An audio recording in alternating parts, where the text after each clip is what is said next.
అతి శ్రేష్టమైనటువంటి మహాకృప వాగ్దానము కొరకు ఎదురు చూస్తున్న ప్రియులైనటువంటి వారందరికీ నా హృదయపూర్వకమైనటువంటి వందనాలు, స్తోత్రాలు చెల్లిస్తున్నాను. దేవునికి మహిమ కలుగునుగాక. హెబ్రీయులకు రాసిన పత్రిక, ఈరోజు వాగ్దానము హెబ్రీయులకు రాసిన పత్రిక 12వ అధ్యాయము 15, 16, 17 వచనాలు ధ్యానం చేసుకుందాము. మీలో ఎవడైనను దేవుని కృపను పొందకుండా తప్పిపోవునేమో అనియు చేదైన వేరు ఏదైనను మొలిచి కలవరపడుచుంట వలన అనేకులు అపవిత్రులై పోవుదురేమో అనియు ఒక పూట కూటి కొరకు తన జ్యేష్ఠత్వపు హక్కును అమ్మివేసిన ఏసావు వంటి భ్రష్టుడైనను వ్యభిచారి అయినను ఉండునేమో అనియు జాగ్రత్తగా చూచుకొనుడి. ప్రభు యొక్క కృపను పొందకుండా తప్పిపోనేమో. జాగ్రత్త. ముందు ఏ స్థితిలో మనం పడి వచ్చామో ఆ స్థితిని మనం ఎప్పుడూ కూడా మరవకూడదు. ముందుగా మనం వచ్చినప్పుడు దీనంగా నిజంగా దేవునికి మొరపెట్టుకుంటూ దేవుని దగ్గరికి వస్తాం. కష్టాల్లో, బాధల్లో, ఇబ్బందుల్లో, ఇరుకుల్లో, శ్రమలో వస్తాం. కానీ దేవుడు దీవించిన తర్వాత, ఆశీర్వదించిన తర్వాత మనం మారి మళ్ళా భ్రష్టత్వంలోకి వెళ్తాం.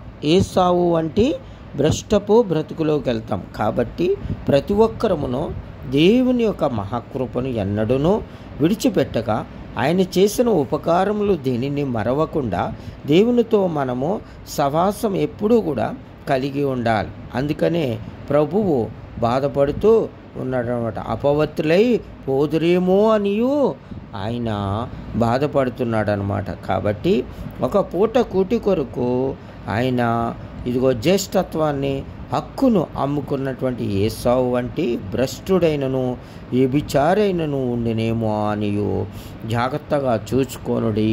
మనల్ని మనం పరిశీలన చేసుకోవాలి. డబ్బు వచ్చినప్పుడు, లేనప్పుడు ఉన్నటువంటి స్థితులను బట్టి మనము గమనించాలన్నమాట. ఐశ్వర్యం వచ్చిన తర్వాత భ్రష్టులం అవ్వచ్చు, వ్యభిచారులం అవ్వచ్చు, దొంగలం అవ్వచ్చు, అబద్ధికులం అవ్వచ్చు, మోసగాళ్ళం అవ్వచ్చు.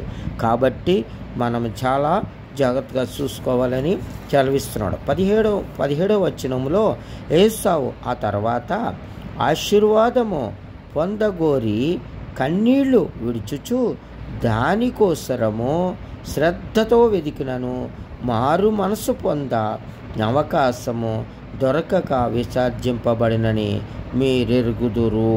ప్రభు ఎప్పుడూ మనల్ని దీవించడానికి సిద్ధంగా ఉంటాడు.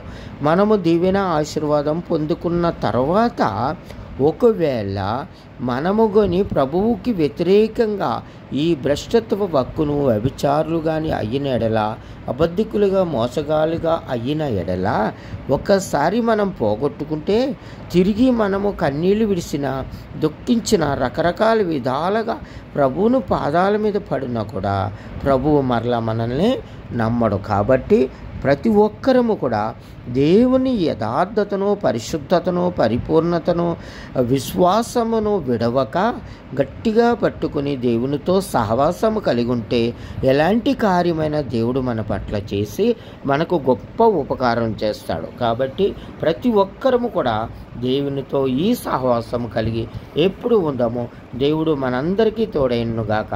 ప్రార్థన చేసుకుందాం. మహాపరిశుద్ధుడు, పరలోకమందున్న మా తండ్రి, నీకు వందనాలు. ఏసావు వంటి భ్రష్టత్వపు బ్రతుకు మాలో లేకుండా తీసివేయండి. ప్రతి రోగ వ్యాధి వ్యసనాలను తీసేయండి. మా స్థితిని మీరు మార్చండి ప్రభువా. మేము ఎక్కడ తప్పు చేస్తామో, ఆశీర్వాదానికి వారసులు కాకపోతున్నామో మమ్మల్ని క్షమించి మాకు సహాయం చేయమని ప్రభు అయిన యేసుక్రీస్తు నామంలో ప్రార్థన చేసి వేడుకుంటున్నాం పరమ తండ్రి. Amen, amen, amen. లైక్ చేయండి, షేర్ చేయండి. అనేక మందికి మీరు అలా చేయటం వల్ల సువార్తను ప్రకటిస్తున్నారు. ఆ సువార్త ప్రకటిస్తున్న వల్ల వారి యొక్క జీవితాలు మారి మీరు కూడా పాలు భాగస్తులు అవుతున్నారని, దేవునికి మహిమకరంగా మారుతున్నారని దేవుడు మిమ్మల్ని కూడా దీవించి ఆశీర్వదించును గాక. ఆమెన్.